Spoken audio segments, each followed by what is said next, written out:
Support for Swan Song is brought to you by viewers like you. Thank you.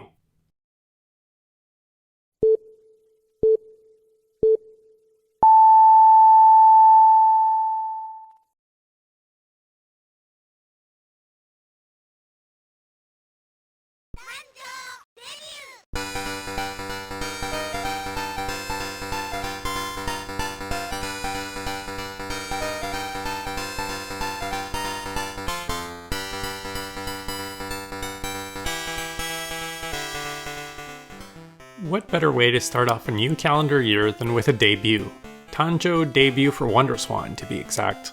This is part of an idol raising simulator originally released in 1993 for the PC 9800 series of home computers.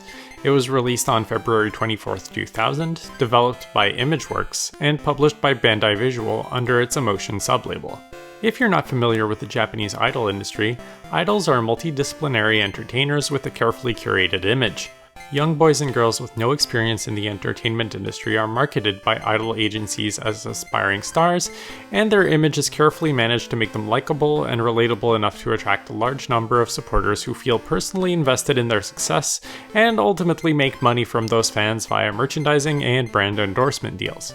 Despite having a huge mass media presence, a lot of idols are marketed as though they were still amateurs, so they aren't expected to meet the high standards for singing, dancing, acting, or modeling that other celebrities in the industry do, leading to idols being seen as many as untalented and fake. The idol industry has also long been the target of criticism due to its intense work schedules, strict rules, and the role it plays in the sexualization of young girls. As someone who's followed quite a few idols' careers over the last 20 years, I would say that there's much to like about idols as entertainers, but it's increasingly hard to wash away the grossness of the system in which they're brought up, and doubly so for the K-pop industry, which directly modeled itself on the Japanese idol system. If you've watched the episode about Sotsugyo graduation for WonderSwan, a lot of this is going to sound very familiar, as these games are essentially siblings released just a few months apart. Sotsugyo is a raising sim putting the player in the shoes of a school teacher, influencing the stat growths of their students to get them to become the best possible versions of themselves. It stood apart from its contemporaries by giving its characters predefined personalities instead of making them blank slates, and building a whole mixed media project around which they could market anime OVAs, drama CDs, light novels, and manga to fans of those characters that remain consistent with how they act in-game.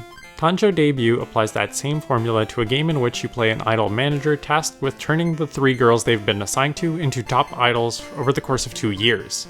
While this is a dime a dozen in today's Japanese gaming industry, which has produced over 150 idol-related video games throughout the 2010s, Tanjou was a fresh idea at the time of its release, and it's one of the most influential, if not the most influential title in the idol-raising sim genre. It's hard to fathom what the modern Japanese gaming landscape would look like today if Tanjou or any game like it had never been released. Of course, you can't make a game about idols without having a cast of cute girls. Returning from his work on Sotsugyo is character designer Takei Masaki, who once again knocked it out of the park designing an absolutely stellar roster of idols for this game, and whose character art is lovingly adapted to the WonderSwan's limited 8-shade monochrome palette in this game. I was shocked to find out that Sotsugyo and Tanjou are the only non-adult games that Takei Masaki has ever designed characters for throughout his career, excluding all ages conversions of adult games that he contributed towards. Tanjou's mixed media project was arguably even more successful than Sotsugyo's, seeing the release of 2 anime OVAs, 8 soundtracks and drama CDs, 2 art books, 2 guidebooks, 1 novelization, and 2 manga adaptations. The game was also ported to FM Towns, Macintosh, PC Engine, 3DO, Sega Saturn, and of course, WonderSwan. It also got its own spin-off game, Debut 21, which was released onto PlayStation in 1998. It takes place in the year 2020 and features mocapped animations on top of chunky polygonal models. Go look it up, it's crazy. The core formula of gameplay in Tanjou is only barely distinguishable from Sotsugyo's. Every week you are given the ability to tweak your idol's schedules a little bit in order to influence their stat growths in different areas, or give them a break if their batteries are running dry. Kicking off the events of the week will cause a barrage of status screens, showing you how the day's events impacted their stats and if any of your idols have been hit with status effects. At the end of each week, you'll be able to take 1 extra free action. You can use this opportunity to cause everyone to rest, assign an idol to a specific kind of training, or talk to your struggling idols to improve their morale or self-esteem if they're afflicted by negative thinking or other status effect. Certain issues, which may take months to resolve on their own, can be resolved quite swiftly by making proper use of these extra actions, so it's best not to waste them. Your idols will also need to partake in a job-related event every month, such as a photo shoot, CD recording, concert, movie shoot, or participating in a musical. Whichever one you select will get you a cute cutscene for whichever idol you decided to assign to the event that month, and their performance will be measured in order to place them in that month's idol ranking. You also get a peek at the other idols you're competing against and their stats during this event. Comparing your stats to theirs can be brutal if you're particularly behind, but it can serve as a clue as to how you should be influencing your idol's stats. Much like its counterpart, this is a very story-light game, and the main payoff of the game is getting to unlock various character illustrations as your day-to-day actions play out. Tanjou's illustrations shine for all events, good or bad, and collecting all of them by reaching every success and failure state is ultimately where the game gets its replayability from. One of the interesting quirks about Sotsugyou's WonderSwan port was that it was directed and programmed by a single person, the same person who directed, designed, and programmed the original PC-98 release, Takeuchi Nobukazu. During the research phase for that episode, I had come across an archive of his personal website and was able to translate and include some of his comments to share how he perceived the game. I returned to his website for this episode and here's what I've got. Takeuchi-san was a bit less involved with the original PC-98 release of Tanjou, acting as both director and co-game designer. Speaking about the original game, he said, quote, "Because I had to juggle both game design and debugging, I'm not that confident about this game's balance. The staff stayed pretty stable throughout, so it was my easiest game to direct. Ito and Fujimura's voice actors are actually swapped in all future ports of this." End quote. While his comment about staff stability might seem a little bit odd out of context, many of the past works he directed involved lots of shuffling of responsibilities amongst the team during development, so it was hard for him to wrangle.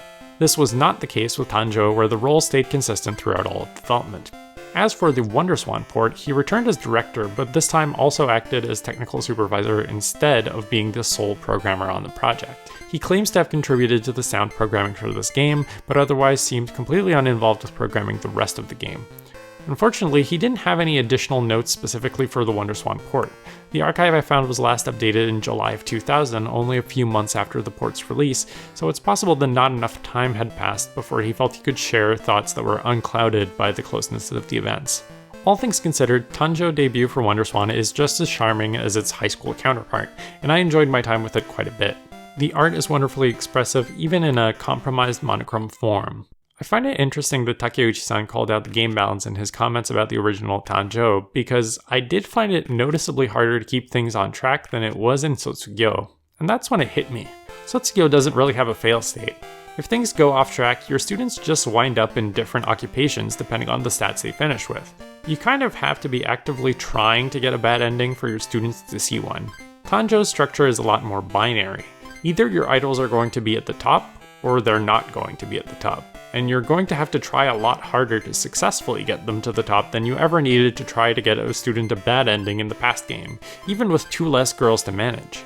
Of the two, I'd say Sotsugyou is probably the more enjoyable game to play, but you definitely feel the influence of Tanjou on the Japanese gaming industry a lot more today. Both are incredibly important in their own right.